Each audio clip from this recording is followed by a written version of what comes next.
සමන්තා චක්කවාලේසු අත්‍රා ගච්ඡන්තු දේවතා සද්ධම්මං මුනි රාජස්ස සුනන්තු සග්ග මොක්ඛදං ධම්මස්සවන කාලෝ අයං භදංතා ධම්මස්සවන කාලෝ අයං භදංතා ධම්මස්සවන කාලෝ අයං භදංතා නමෝ තස්ස භගවතු අරහතෝ සම්මා සම්බුද්දස්ස නමෝ තස්ස භගවතු අරහතෝ සම්මා සම්බුද්දස්ස නමෝ තස්ස භගවතු අරහතෝ සම්මා සම්බුද්දස්ස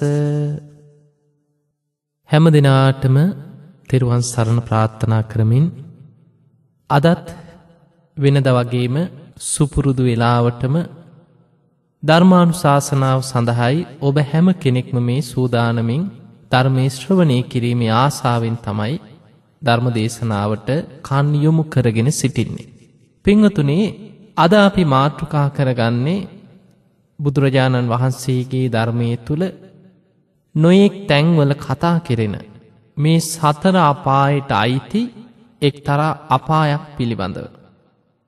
දැන් අපි නිරන්තරයෙන් කතා කරනවා පව් කරන කෙනා අපායගාමී වෙනවා. පාපී අකුසල් කරන කෙනා රාග දේශ මෝහ ආදී කෙලෙස් තුල ජීවත් වෙමින් පාපී අකුසල් කරනවා නම් යමෙක් ඒ අකුසල විපාකයන් හැටියට අපාය දුග්ගතින් අපාය දුගති උපත කරා යනවා කියලා බුදුරජාණන් වහන්සේ පෙන්නනවා. මේ අපායවල් ගැන කතා කරද්දී සතර අපායක් ගැන ධර්මයේ විස්තර වෙනවා. ඒ අතර බොහෝ දුක් තියෙන එක අපායක් තමයි නිරය. නිරේ ඉපදෙන නිරි සතුන් විඳින දුක් ගැහැට බුදුරජාණන් වහන්සේ මජ්ක්‍ධිම නිකායේ දේවදූත සූත්‍රය, බාලපණ්ඩිත සූත්‍රය ආදී දේශනාවල නිරේ ගැන දීර්ඝ විස්තර ඇතුව දේශනා කරලා තියෙනවා. ඒ වගේම මේ ලෝකේ පව් කරන පාපී අකුසල් කරන අය තිරිසන් ලෝකේ තිරිසන් අපායවල වලත් උපදිනවා. තිරිසන් ලෝකේ නම් අපේ ඇස් දෙකට පේනවා. නොපෙනෙන තිරිසන් සතුනුත් ඉන්නවා. ඊටාම සියුම් ශරීර ඇති ඇසට පවා දැකිය නොහැකි ඊටාම පුංචි සත්වයන් තිරිසන් ලෝකයේ තුලත් ඉන්නවා. නමුත් ගොරෝසු ශරීර තියෙන විශාල සත්වයන් බොහෝ පිරිසක් අපේ ඇහැට පේනවා. අපි ඇහෙන් දකිනවා.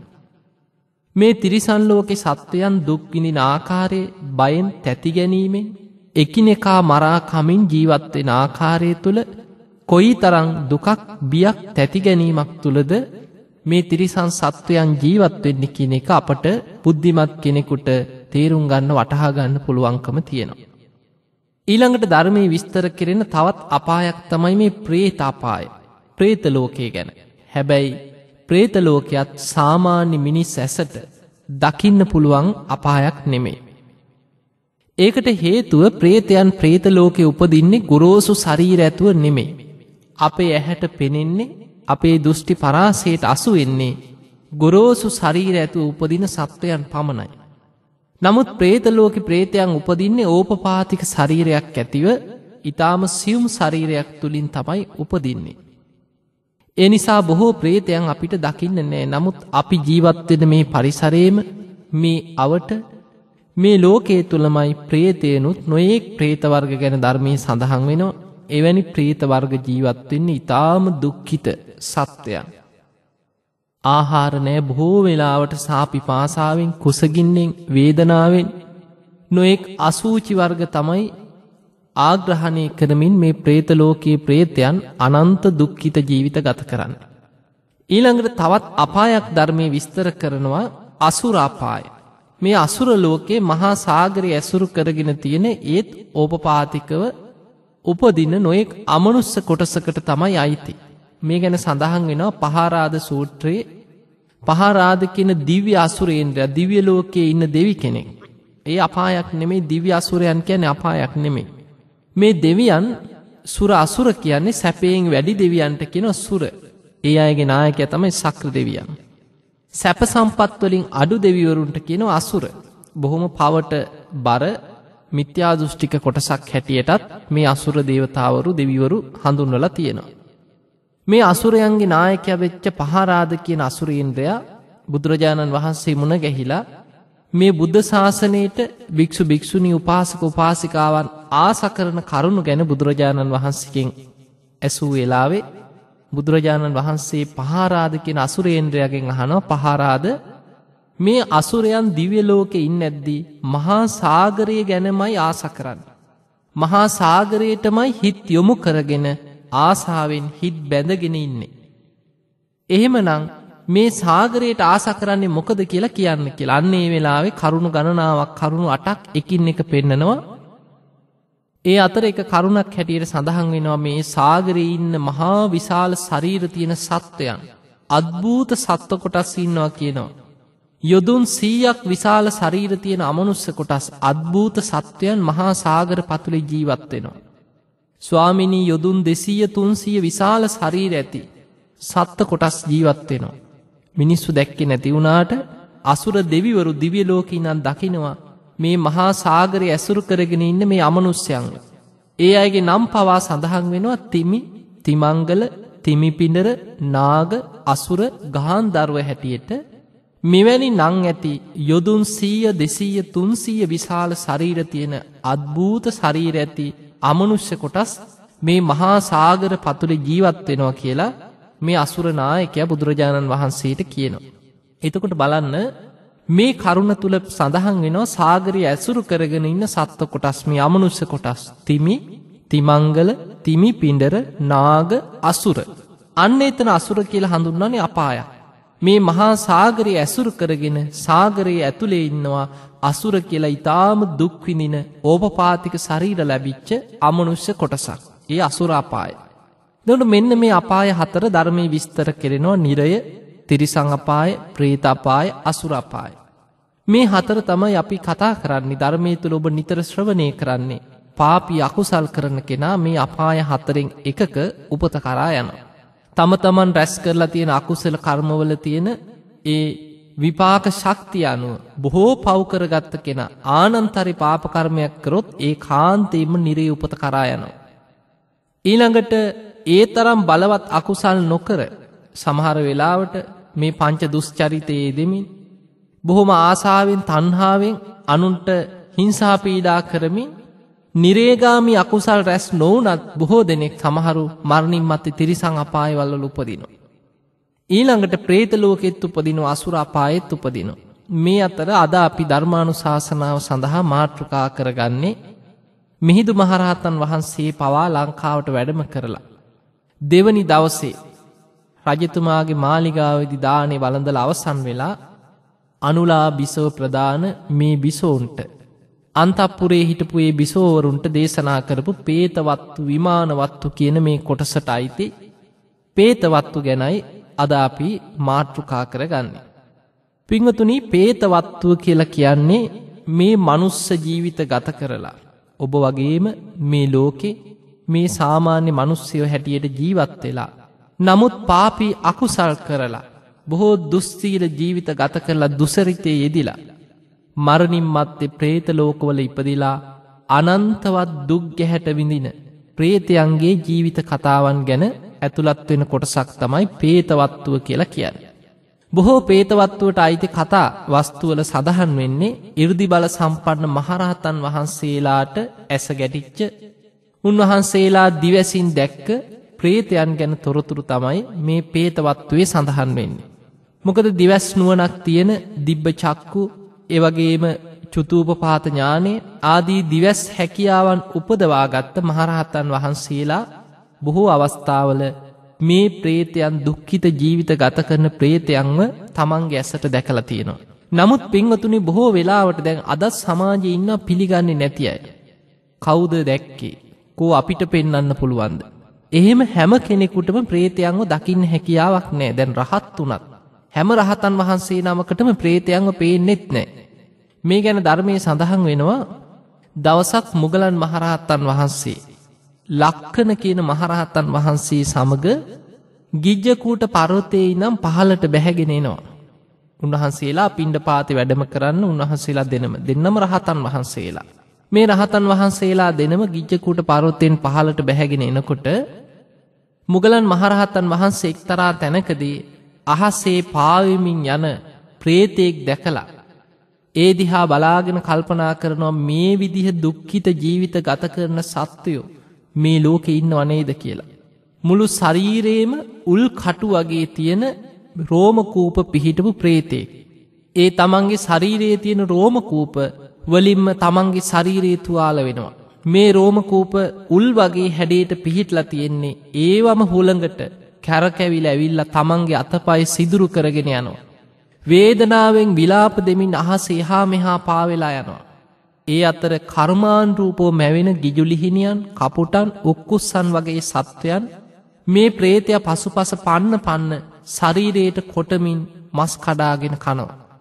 වේදනාවෙන් විලාප දිදී මේ ප්‍රේතය අහසේ එහා මෙහා පාවෙමින් විලාප දෙමින් එහා මෙහා ගමන් කරනවා. මේ සිදුවීම දැක්ක මුගලන් මහරහතන් වහන්සේ මේ ප්‍රේතය දිහා බලාගෙන කල්පනා කරනවා මේ තරම් දුක්ඛිත ජීවිත ගත කරන මේ තරම් දුක් විඳින සත්වයොත් මේ ලෝකේ ඉන්නවනේ. නමුත් ලක්කන මහරහතන් වහන්සේ වටපිට බැලුවා අහස දිහා බැලුවා දැන් මේ කොහෙද බලාගෙන ඉන්නේ? උන්වහන්සේට පේන්නේ නැහැ. උන්වහන්සේ රහත් වුණාට ආසවක්කේ ඥානය ඇති කරගෙන තිබුණට දිවස් නුවණක් උපදවාගෙන තිබුණේ නැහැ. ලක්කන මහරහතන් වහන්සේ අහනවා ස්වාමීනි මොග්ගල්ලාණන් වහන්සේ මොකක් දිහාද ඔය බලාගෙන ඉන්නේ? මොකක්ද ඔය තනියෙන් බලාගෙන කල්පනා කරන්නේ? මුගලන් හාමුදුරුවෝ කියනවා මේ වෙලාවේදී නම් මගෙන් අහන්න එපා. ඔය ප්‍රශ්නය බුදුරජාණන් වහන්සේ ඉදිරියට ගිහිල්ලා බුදුරජාණන් වහන්සේ ඉස්සරහදී ඇහුවොත් මම කියන්නම්.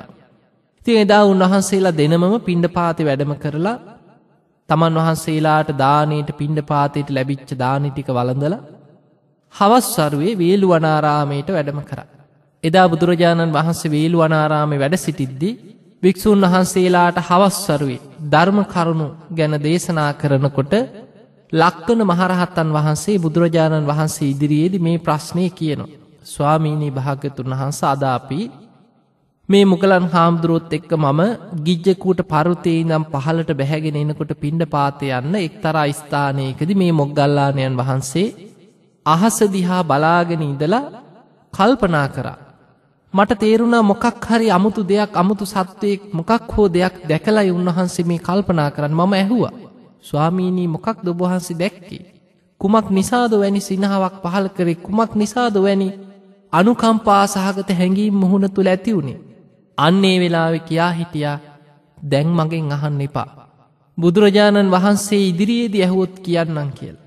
අන්නේ වෙලේ මුගලන් මහරහතන් වහන්සේ නැගිටලා කියනවා ස්වාමීනි භාග්‍යතුන් වහන්සේ අද මම මේ ලක්කන හාමුදුරුවොත් එක්ක පහළට බැහැගෙන එනකොට දැක්කා අහසේ පාවෙමින් යන විලාප දෙමින් යන මුළු ශරීරයේම උල් කටු වැනි රෝම කූප පිහිටපු අමනුස්සයෙක්ව ප්‍රේතයෙක්ව ඊටාම දුක්ඛිත ජීවිතයක් ගත කරන්නේ. මේ ප්‍රේතයාගේ ශරීරයේ පිහිටලා තියෙන රෝම කූප උල් කටු වගේ සුළඟට මේ රෝම කූප එහාට මෙහාට කරකැවිලා වේගෙන් ඇවිත් තමන්ගේම ශරීරයේ දැවටෙනවා. තමන්ගේ ශරීරයේ සිදුරු කරගෙන එහා පැත්තෙන් මතුවෙන මට්ටමට මේ උල් කටු වැනි රෝම කූප තියුණුයි.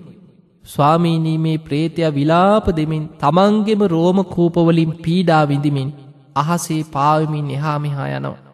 ඒ අතර කර්මාන් රූපෝ මැවිච්ච ගිජුලිහිනියන් උක්කුස්සන් වගේ සත්වයෝ පන්න කොටනවා.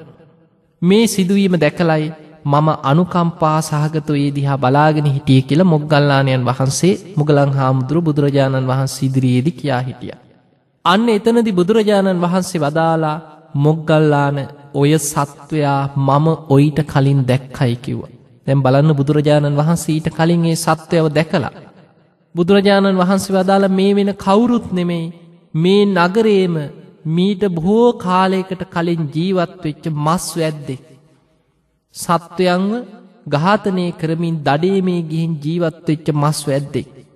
ඒ කරගත් අකුසල් නිසා නිරේ ඉපදිලා බොහෝ කාලයක් දුක් විඳලා ඉතුරු අකුසල කර්මයේ ගෙවන්නේ ඔය විදිහේ പ്രേත ජීවිතයක් ලබලා තමයි කිව්වා. ඔය ඉතුරු කර්ම ටික ගෙවන හැටි කිව්වා. කියලා බුදුරජාණන් වහන්සේ වදාලා මොග්ගල්ලාන මම කලින් මේ ගැන දැක්කත් භික්ෂු සංඝයාට කියා හිටියේ නැත්තේ යම් හේතුවක් නිසායි. ඒකට හේතුව තථාගතයන් වහන්සේ දැක්කට සාක්කියක් හැටියට කිසිම කෙනෙක් මේක දැකලා තිබුණේ නැහැ. ඒ නිසා බුදුරජාණන් වහන්සේ දැකපු දෙයක් තවත් කෙනෙක් සැක කරොත් ඒ පුද්ගලයාට බොහෝ කාලයක් අහිත පිණිස දුක පිණිස පවතිනවා. ඒ නිසායි කියන බුදුරජාණන් වහන්සේ මේ ගැන නොකියුවේ. නමුත් දැන් මේ වෙනකොට මගේ ශ්‍රාවකයන් ඉන්නවා 이르දි බල සම්පන්න අය. දිවස් නුවණ උපදවාගත් අය ඉන්නවා. එවැනි ඕපපාතික ශරීර ඇති සත්වයන්ව දකින්න හැකියාව තියෙන භික්ෂූන් වහන්සේලා ඉන්නවා. ඒ නිසා ඔන්න සාක්කිකාරයෙක් ඉන්න නිසා තථාගතයන් වහන්සේ විස්තර හෙළිදරව් කරනවා කියලා බුදුරජාණන් වහන්සේ ඔහුගේ අතීත කතාව ඇසුරු කරගෙන ධර්ම කරුණු පෙන්වලා දුන්නා. දැන් බලන්න පින්වතුනි, බුදුරජාණන් වහන්සේ පවා අනුගමනය කළපු ක්‍රමයක් තමයි උන්වහන්සේ පවා මෙවැනි දුක්ඛිත ජීවිත ගත කරන ප්‍රේතයන්ව දුටුවත් බොහෝ අවස්ථාවල සාක්කිකාරයෙක් නැති, ඒක ඔප්පු කරලා පෙන්වන්න තවත් දැකපු කෙනෙක් නැති අවස්ථාවල බුදුරජාණන් වහන්සේ මේක දේශනා කරොත් කෙලෙස් සහිත කෙනෙක් මේ බුද්ධ වචනේ පවා සැක කරයි. එහෙම සත්‍යෝ ඉන්නවද? ඕක පිළිගන්න පුළුවන්ද කියලා කාගේ හරි හිතක යම් හැඟීමක් ඇති වුණොත් ඒ පුද්ගලයාට බොහෝ කාලයක් දුක පිණිස අහිත පිණිස හේතු වෙන නිසා බුදුරජාණන් වහන්සේ සාක්කිකාරයෙක් මතු වෙනකන් උන්වහන්සේ නිහඬව ඉඳලා තියෙනවා. එවැනි දේශනා 20කට ආසන්න ප්‍රමාණයක් සංයුත්ත නිකායේ ලක්කන සංයුක්තයේ තුල සඳහන් වෙලා තියෙනවා. පින්වතුනි, ඒ අනුව බලද්දී ඔබට පැහැදිලි හැම කෙනෙකුටම රහත් උනත් දැන් බලන්න ලක්කන මහරහතන් වහන්සේට පෙනෙන්නෙත් නැහැ. දිවස් නුවණ උපදවාගත්ත මහරහතන් වහන්සේලා දිවස්ලාභීන් පමණයි මේ අමනුෂ්‍යයන්ව දකින්නේ. නමුත් සමහර අය ඉන්නවා පෙර සංසාරේ භාවනා කරලා හිත දියුණු කරගෙන යම් යම් මාර්ගඵල අවබෝධයක් නැති වුණත් සමත භාවනා ඔස්සේ යම් කිසි හැකියාවන් උපදවා ගත්ත අය. සමහරු උපදිනකොටම යම් කිසි පුණ්‍යමය හැකියාවන් පුණ්‍ය 이르දි උපදවා ගත්ත අය ඉන්නවා. අන්න එවැනි පුද්ගලයන්ට මෙවැනි ඕපපාතික සත්‍යයන් පෙනීමේ, ඕපපාතික උපදින මෙවැනි අමනුෂ්‍යයන් දැකීමේ හැකියාවක් ඇති වෙන්න පුළුවන්. ඒ නිසා පින්වතුනි, අපේ ඇස් දෙකෙන් අපි දැක්කේ නැහැ කියලා අපි බුද්ධ වචනයක් සැක කරනවා නම් ඒ තුල අපි බොහෝ අකුසලයක් රැස් කරනවා. අපි නියත මිත්‍යා දෘෂ්ටියෙක් බවටයි ඔබ පත් වෙන්නේ. ඔබ හොඳට මතක තියාගන්න.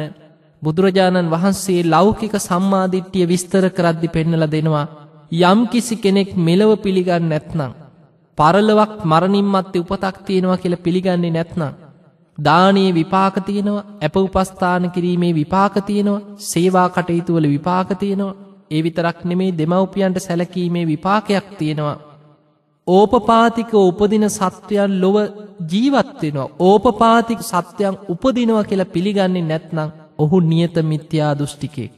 දස වස්තුක සම්මාදිට්ඨියට අයිති දෙයක් තමයි ඕපපාතික සත්වයන්ව පිළිගැනීම.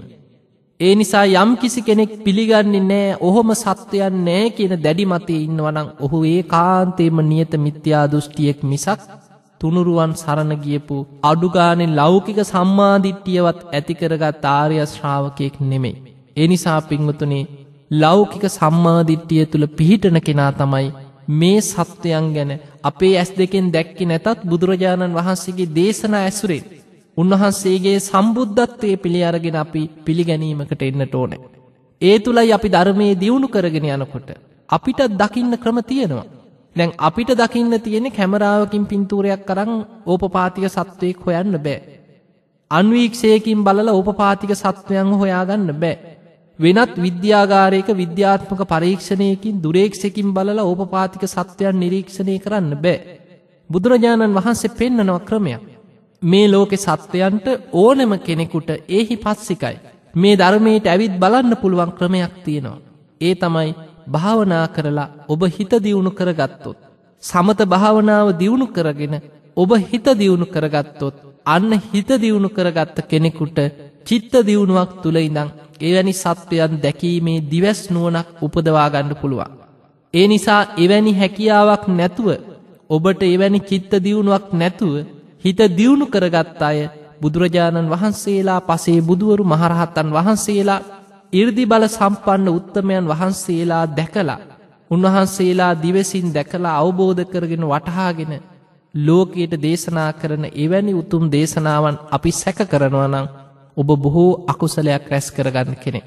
ඒ නිසා පින්වත්නි, අපි බලමු අද මේ පේතවත්තුව කියන මේ කොටස ඇසුරෙන් සඳහන් වෙන කතා කීපයක් ඇසුරෙන් අපි අපේ ජීවිතවල මොන විදිහේ ගුණධර්මද දියුණු කරගත යුත්තේ කියන කාරණේ ගැන අපි විමසා බලමු. බුදුරජාණන් වහන්සේ දැකපු ප්‍රේතයන් ගැන මේ ප්‍රේතවත්වයේ සඳහන් වෙලා තියෙනවා. බොහෝ කතා විස්තර සඳහන් වෙන්නේ මුගලන් මහරහතන් වහන්සේ දැකපු ප්‍රේතයන්, ඒ වගේම සාරිපුත්ත මහරහතන් වහන්සේට මුණ ගැහිච්ච ප්‍රේතයන් ගැන සඳහන් වෙනවා. මේ අතර අපි විශේෂයෙන් බලමු ප්‍රේතයන් ගැන වර්ග ටිකක්. අපි මුලින් പ്രേතවත්වයේ සඳහන් කතාවලට වඩා ඊට කලින් අපි බලමු මේ പ്രേත කොටස්. දැන් බොහෝ දෙනෙකුට තියෙන කාරණයක් තමයි, හැමෝටම තියෙන ප්‍රශ්නයක්. අනේ අපේ මැරිච්ච ඥාති මැරුණට පස්සේ പ്രേත ලෝකෙ ඉපදිලා ඉන්නවද දන්නෙත් නැහැ.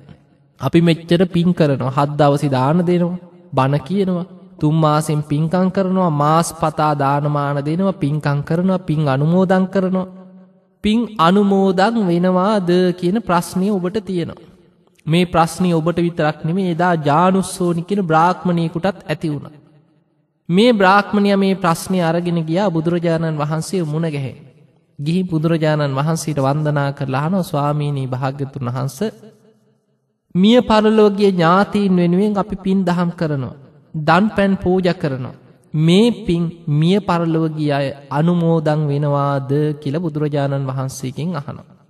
මහා කාරුණික බුදුරජාණන් වහන්සේ ජානුස්සෝනි බ්‍රාහ්මණයට පිළිතුරු දෙනවා, බ්‍රාහ්මණය සුදුසු තැනදී අනුමෝදන් වෙනවා, නුසුදුසු තැනදී අනුමෝදන් වෙන්නේ නැහැ.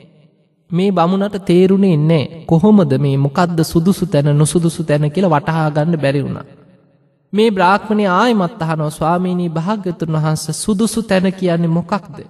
අනුමෝදන් වෙන්න බැරි නුසුදුසු තැන කියන්නේ මොකක්ද කියලා මට විස්තර කරලා කියලා දෙන්න කියලා ඉල්ලීමක් කරා. අන්නේ වෙලාවේ බුදුරජාණන් වහන්සේ විස්තර කරනවා, ජානුස්සෝනි බ්‍රාහ්මණය මිය පරලොව ගිය කෙනෙක් දිව්‍ය ලෝකෙ ඉපදිලා ඉන්නවා නම්, අපි ගමු බොහෝ පින් දහම් කරලා මිය පරලොව ගිය අය මරණින් මත්තේ දිව්‍ය ලෝකෙ ඉපදිලා ඉන්නවා නම්, අපි පින් කරලා පින් අනුමෝදන් කරා කියලා ඒ පිනෙන් ඒ දෙවියන්ට වැඩක් නැහැ. දැන් අපි දෙවියන්ට පින් අනුමෝදන් කරන්නේ දෙවියන් අපේ පින් බලාගෙන ඉන්න නිසා නෙමෙයි. දෙවියන්ට දිව්‍ය භෝජන පහළ වෙන්නේ අපි පින් දෙන නිසා නෙමෙයි. දෙවියන් කියන්නේ පින් කරගත්ත පිරිසක්. හිත දියුණු කරපු පින් දහම් රැස් කරගෙන සුගතියේ ඉපදිච්ච පිරිසක්. ඒ නිසා අපේ පිනෙන් දෙවියන් ජීවත් වෙනවා නෙමෙයි. දෙවියන්ට පින් ඕනේ තරම් තියෙනවා. ඒ පින නිසායි දිව්‍ය ලෝකෙ ඉපදුනේ. ඒ පින නිසාම දිව්‍ය වස්ත්‍ර, දිව්‍ය සලුපිලි, දිව්‍ය යහනාවල්, දිව්‍ය මාලිගා මේ සියල්ල පිනට අනුව මැවෙනවා ඒ දිව්‍ය ලෝකවල. නමුත් අපි පින් අනුමෝදන් කරනකොට දෙවියන් ඒ දිහා බලාගෙන සතුටු වෙනවා. දෙවියන් ආශිර්වාද කරනවා. කෙනෙක් දැන් අපි පින් දෙනකොට ධර්මයේ සඳහන් වෙන්නේ දෙවිවරු සතුටු වෙනවා. අනේ මනුස්ස ලෝකේ ඉන්න අසවල් නම් ඇති මේ උපාසක උපාසිකාවන් මේ විදියට පින් දහම් කරලා යහපත් ජීවිත ගත කරලා අපිවත් සිහිපත් කරලා අපටත් පින් අනුමෝදන් කරනවා නේද? ඒ අයට යහපතක්ම වේවා කියලා දෙවියන් ආශිර්වාද කරනවා පින් දෙන අයට. අන්නේ නිසා අපි දෙවියන්ට පින් අනුමෝදන් කරනකොට අපටයි ඒකේ රැකවරණේ තියෙන්නේ. අන්නේ නිසා බුදුරජාණන් වහන්සේ වදාලා, ජානුස්සෝනි සමහර වෙලාවට මිය පරලොව ගිය අය මනුස්ස ලෝකෙම ඉපදිලා ඉන්නවා නම් ඒ කෙනාට පින් අනුමෝදන් කරා කියලා ඒ පින් ලබා ගන්න පුළුවන්කමකුත් නැහැ. දැන් අපි ගමු ඔබ ගැන හිතන්න. ඔබ කලින් ජීවිතේ මිනිස්සෙක් වෙලා හිටියානම් දැන් ඔබට අවුරුදු 20ක් 21ක් 30ක් කියලා හිතමු. මීට කලින් ජීවිතේ ඔබේ ඥාතීන් දැන් ඔබව සමරලා පින්කම් කරනවා.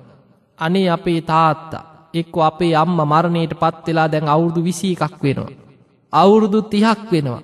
මේ විදියට පින් අනුමෝදන් කරන ඔබ දන්නවද? ඔබ දන්නේවත් නැහැ. ඒ නිසා ඔබ මනුස්ස ලෝකෙ ඉපදිලා හිටියානම් ඔබ වෙනුවෙන් පෙර ජීවිතවල ඥාතීන් පින් දහම් කරා අනුමෝදන් කරා කියලා ඔබ දන්නෙත් නැහැ. ඔබට ඒව අනුමෝදන් වෙන්න පුළුවන් කමක් නැහැ. ඒ නිසා මනුස්ස ලෝකෙ ඉපදිච්ච කෙනෙකුට පින් අනුමෝදන් වෙන්න බෑ.